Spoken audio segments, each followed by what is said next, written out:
Good afternoon, Scott Redler, T3 Live. Welcome to today's recap. So today is Thursday. It's been a long week. It's been a week full of action. You think of the ranges that we've had and the moves both ways, up, down, you can name it. And a lot of people are doing well out there, and some are frustrated. It all depends on what you're doing. Lots of round trips, lots of fake outs. But ultimately, the trend has been, in each sector, a certain direction. Besides, obviously, the S&P, or depends on the sector you look at. If you've been, in the high beta tech names, or in the internet names, or the social names, or the bios, or the Russell, the trend has been lower. And you've had some minor trades to the upside along the way, and then you've had those H sell patterns. And then if you've been in the energy and you've been in, some of the other stronger sectors that's holding up in the Dow, that you're doing just fine too. It's all different. Everyone you need to choose where you want to live. And as far as the S&P, yesterday they had a fake out to the downside, where it looked like that was it for the S&P. We were going to all of a sudden start retracing lower, and then we reversed, and then at least we had some upside follow through today, which makes sense. All we want as traders is things to make sense. Yesterday, pushed through a prior level, came back up, you cover some shorts, maybe you get long. Today, push through a level, maybe add to some longs, and then get some follow through, take some off, and then see if it sticks. And again, it didn't. Let's just start going through some charts. You go to the SPX and you'll see this trend that's been in place since all the way back here. And if you want to draw a line this way, very intact. This intermediate trend, if you want to maybe go from here, it's been touched a few times, after some short-term tops. Remember last year, this May short-term top. Remember this head and shoulders pattern. Remember this false breakout. Remember this accelerated uptrend. Well, here we are now. So everyone wants to know what is next. What are we going to do out of this range? Because this range is getting monotonous, and this range is getting a little old. We don't like to sell them when they look their best, and we don't like to buy them when they look their worst. And if you almost go into this 2 days right here, that's exactly what happened. Let's just open it up. You had this engulfing day, right? And then broke below it. So most people probably tried to add to their shorts, and all of a sudden that was a head fake. If you use this pivot as a place for adjustments, you were probably fine. You just didn't make what you wanted to make. And if you flipped long and went home long, today opened down a little. Some guys like myself added once we took out the prior high, right? We took out 1878. I think I even added a little bit right here. And then all of a sudden, sell some strength and then hold the third, because that's what I usually do. Went to the gym. All of a sudden, I checked around 1:30, 2 o'clock, and I was stopped out of my spiders and some leftover things and some of the other names I was trading on the VTF. You go to the 5-minute chart, what could you have seen? Here are the levels that we just kind of talked about. So this was your move off the open, buy, quick little flag, retest, came back up, and I guess you could have written this down, and then once you saw this little potent red bar within this wedge / 5-minute candlestick high flag, that was a way out. Or even, I think my stop was, let's go to the spiders, I think it was 188.20-ish. Okay, yeah, you go right here. So actually you could see it a little bit further. This was your quick move. This was a retest, worked its way higher, and then right here, this red bar engulfed this upper range. So this was pretty much red flag number 1. I left. We were right around here looking pretty. I figured I'd come back and maybe we'd be up there. We weren't. That happened. So that particular point, it tried to rebound right there and couldn't reclaim this spot. So if you had a stop in there, this is where you could have gotten out.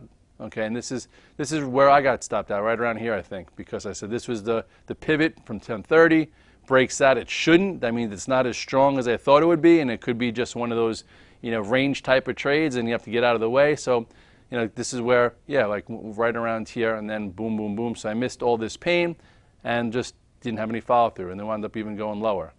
So if you got stopped out here or got stopped out there, maybe a little bit into the afternoon, you saw this, on a 5-minute bar, quick little wide range bar, almost engulf this. So that could have given you a heads up if you were short to cover some short, because again, from 189 to 187.20, you got to play the extremes of the ranges, and then from here, you had a retracement move back up, and wasn't a heck of a lot. Still bottom third. So you go back to the daily chart to see, how we look here, and they definitely are keeping everyone guessing. We have a doji. Doji right smack in the middle of of a triangle slash range. So at this point, what does that mean? What does that mean? Doesn't mean a heck of a lot. It means you have another point of reference. Maybe if you have an inside day tomorrow, it negates it a little bit. But if it were to trade below this, probably people will start leaning short. If it opens up a little bit, gets into this area, I'm sure this will still be your pivot. That will squeeze some shorts and get long. So just sometimes there's a better setup and a tighter setup where there's going to be an inflection point, and sometimes no. Today puts us back in the middle where you have room to the upside, room to the downside, so it's not that tight. What did the Qs do today? Qs tried to be green, and what did it do? As usually, it, I guess, failed into here. Looked like maybe this was the time, didn't. You still have major support all the way down here, so it's kind of in no man's land, but at least it's, I guess, holding higher for now. If you want to use levels to trade against, you have this 86. Below that, it's back in the lower end of the range. Some people are still saying the head and shoulders top, which it could be, and this is your downtrend. So until that changes, that seems like the pattern that's being built, especially when you see some of the two-way trips and a lot of the high beta. So yesterday, if you were on the VTF, you saw I went home LinkedIn and Yelp. Not because I think they're fully valued now or they're cheap or whatever, because they had bottom tails after big declines. So in my book, that's a maybe cover shorts and look for a long, and then on the price point sheet we had LinkedIn as a pivot, whatever. Looked at what they did. LinkedIn gave you a decent trade. You just couldn't stick around, and in the price point sheet also. So here was your tail. This was your buy, okay, over the prior high, which was right here at 144-ish. And then, they touched 150. I think I said where I could get back to, maybe 150. Watch the, what's it called? Watch the morning call, or look at the price point sheet. So if you took your trade, great. If you held it, now you're like, okay, let me see what's next. You go to the 5-minute, if you were prepared, it happened really quick. Look at that. 144, the prior high. Big move, and if you miss that move, it even gave you one more trade. Look at this nice bull flag, continuation pattern. Quick reversal above the prior high, consolidated, went. And if this was a daily chart, this doji right here, or red dog reversal on a 5-minute bar could have got you out. Okay, especially if you wrote it for these few candles, you got out of some. And then maybe you draw a bigger wedge, and then from here, if you thought maybe, it's so beat up, it can continue to the upside, the trend is up for the day, boom, boom, boom, bigger consolidation. Then you want to make sure you do not sit around for the round trip. And then once it really broke below 148-ish, you had to get out of the way because these things have been weak. So what happened after that? Broke below. All of a sudden, if you stuck around, you had a good trade, trim some, stick around, see if it continues. It didn't, get out. And then it wound up going all the way down, and then boom. So now it's in no man's land. So, as traders and tactical traders, you want to understand what's going on. And that bottom tail, maybe got some shorts trapped, and people like me who said I'm going to play a bounce, went in there, and then if it goes above a prior high and it's oversold, that's what ignites a move. Yelp was a little bit different. Yelp actually got upgraded by Morgan Stanley. You go to the daily chart, and this too had a bottom tail. Again, after a huge move, it got out when it broke the 21-day and the 8-day combining. I know it's been a piece of junk, no reason to get in it, but yesterday gave you a small signal, just a small one. And then what did it give you? Day-and-a-half trade. That's what we're looking for, day-and-a-half trades. And then also talked about how where maybe you can get up to 57-ish or something like that, and it went to only as high as 56.24. But got above the prior high, gave you a move, and that's what you got to take in this type of trades, unfortunately now. Facebook was interesting off the open. Facebook, to me, the pattern's getting so big and obvious, and I know the obvious trade's not the right trade lately. So I put it out there, and in the beginning, Facebook was weak, and then I guess because the market was running, some non-committed shorts covered, some people looking for a trade, which I think I made money long Facebook early on, when it tried to go green, and then later in the day, when the real sellers come out, it traded a lower, and now I'm actually short overnight. But you look at this pattern here. It's getting pretty scary for Facebook, I think. You had this head and shoulders top pattern from off the charts. This was one level. This was a topping level. So that was a spot to get out, okay, or get short. And then since then, it's been hovering in this lower end.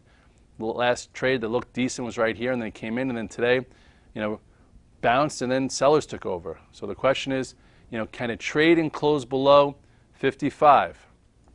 If it does, this pattern says a lot lower, okay, and probably at least a 200-day. So with that being said, things change. We loved it here when it had the gap up, followed the 8-and-21-day, nice buyable move here, and now it's still, if you look where it is, it's still pretty lofty, so to speak. But this is it's going to be interesting. So don't, be married to it. If you accumulated it in here as an investment, or if you waited for that, monetizing search earnings report right there and wrote it, just make sure you don't sit around for the round trip. I'm hoping you guys saw this because we listed it and we were trying to play from a short side, especially if you're in the community.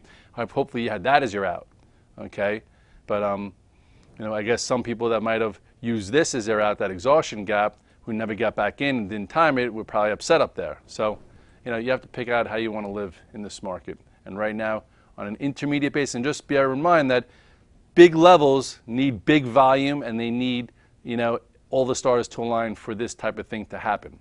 So make sure that if you're shorting it here, and you're shorting some size, that it has volume, because it's only going to be volume that could break it below this area.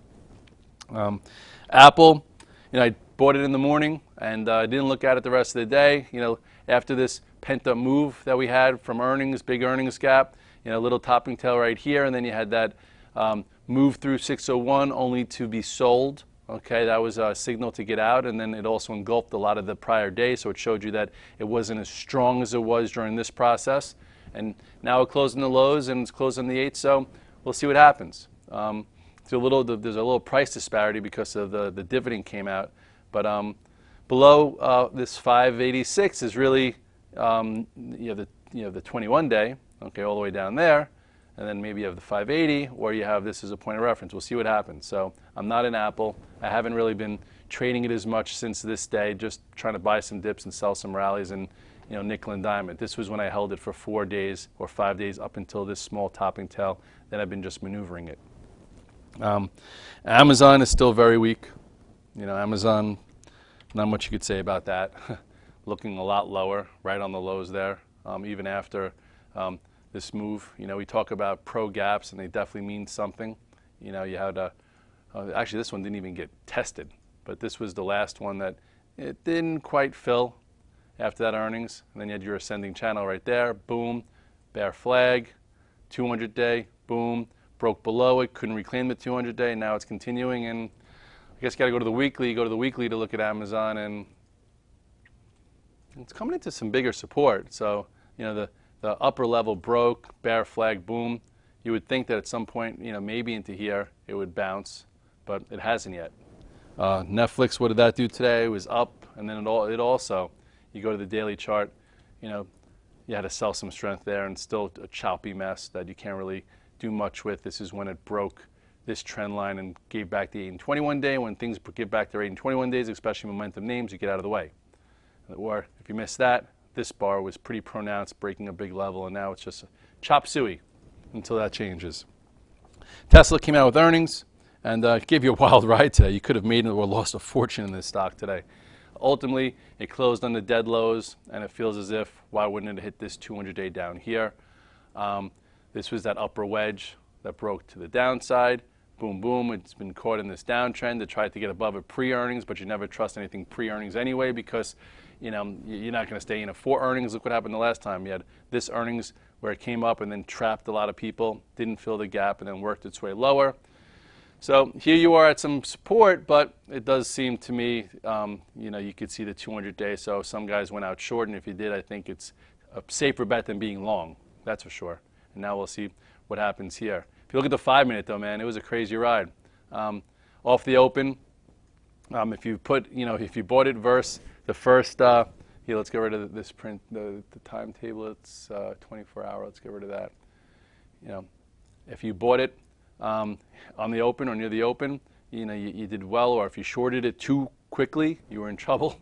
You had a quick move here from 182. It opened up, flagged. We talked about 184, 181, 175 as a support area, came up, and then boom, squeezed the heck out of people all the way up to 194.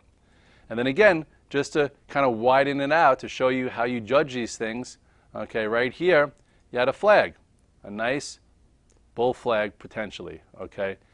Yeah, so when you're looking at it, you'd never know, right? You don't know if it's going to continue, okay? Here, you had your first move, okay?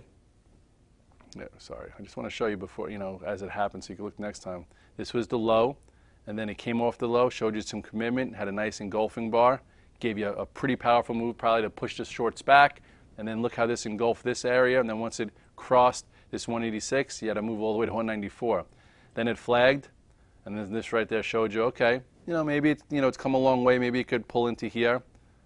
Okay, did pull into there, held this 21-day the first time. What did it do? Just got, choppy and just worked its way lower. That's kind of dangerous, because it was hard to stay short this thing, and then if you bought a dip here, you had to be quick. If you bought a dip here, saying, okay, now it looks like it can go again, boom, and that's where it ended. So you go back to the daily chart, and the daily chart is looking like it needs to go lower. So we'll see what happens. If it opens up $1 or $2 tomorrow, I'm sure some people might try and short it, and it goes to the prior low, and then that's that.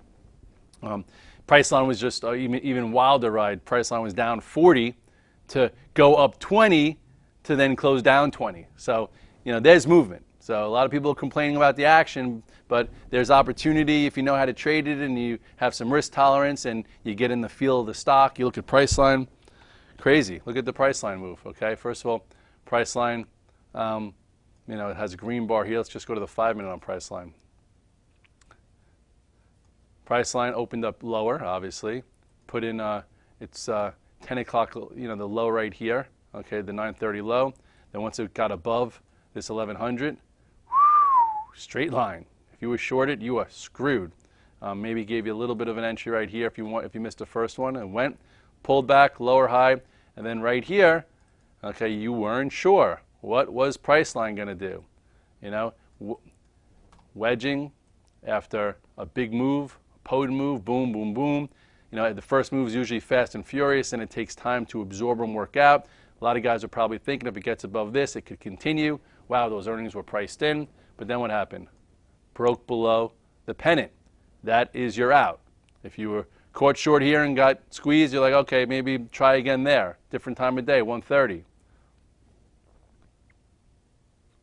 That's a lot of points. That's, 20 points right there.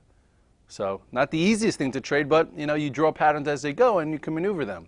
But this move in the morning is what ignited Tesla move. It ignited a lot of the social names. It squeezed a lot of shorts because it's like, okay, that's why you have to always look around and see what the plan is. Like, okay, if Priceline could go up after being down 40, let's go after this, that, and that.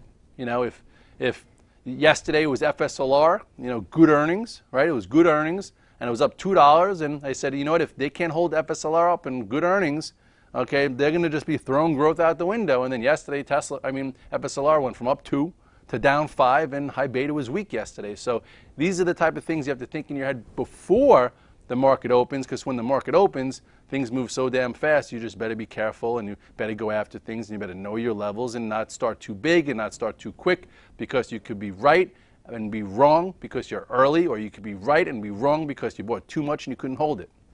So, I don't know. That's me yelping a little bit. Oh, Yelp. We talked about that. It got upgraded and round trip. Round tripping a lot of these things. If you want to go on vacation, buy a round trip because you got to come home. You want to go into the city or wherever you go and buy a round trip, but you don't always have to be on a round trip in these names. Jump off halfway, whether you're short or long. Don't give it back. Use a tier system. Buy a few levels, and as it goes up, sell some. And if you want to hold a little bit, make sure, if the trade changes, you get out of the way. For me, I figured, I'm long the S&P, I'm long the spiders. Maybe they break out. And all of a sudden, the breakout level in my head was 188.30 to 188.60. And if it was at 189.90 when I left, and I had a third left, and I said, if it goes below there, we're not that tight. Today's probably not the day. Let me get out of the way, because who knows what happens next. And that's how you have to think with a lot of things that you're trading. In Solar City, which was up, not Solar City, or even Yelp was up 3, and then all of a sudden, it pulls in 50 cents, then you're like, okay, let me see if it's just a, a pull-in or a bigger pull-in. Starts breaking upper levels, you get out of the way, and it actually went red. So it's Thursday. There's been a lot of action, a lot of things to do. Hasn't been the easiest. We've had head fakes, and we've had trends, we've had red dog reversals, and we've had H pattern sell setups. We've had earnings plays. We had huge gap fills. We had, pushing the envelope either way, and all of these things have movement within it. How you play the movement and how you feel comfortable being involved is only up to you, and only you can work on things that you think you need to work on. For me, I need to be better at shorting things. I need to be better at, maybe sizing up, or better at even waiting a little bit longer to let my winners go. And if you're on the virtual trade floor, you know my style. I try and hit singles, and I try and have a high, a high what's on base percentage, which I think I do. I just don't steal bases a lot, and I don't, I don't just swing for the fences. I swing for singles and singles and singles, and then they add up, and I get a lot of RBIs here and there, and then we win games. And all you want to do is win games. You don't want to be the hero of the game. Being the hero of the game, happens only a few times. You don't need to be a hero in this market either. You just need to navigate it in a way that makes you feel comfortable, a way that you go home happy, a way that you can make money and pay your bills. So this way, you could be with this market for however long you want to be, because it's going to be here a lot longer than all of us live, and it's going to always change, and it's going to always evolve, and people are going to always complain about it, but complaining about it gets you nowhere. Learn from it. Have a great night. We have our Broadway trading reunion, so it'll be good to see some old faces. Hopefully, if you're watching this and I see you later, maybe we'll do a shot. Tomorrow I'm trading from the Short Hills office, so stay tuned.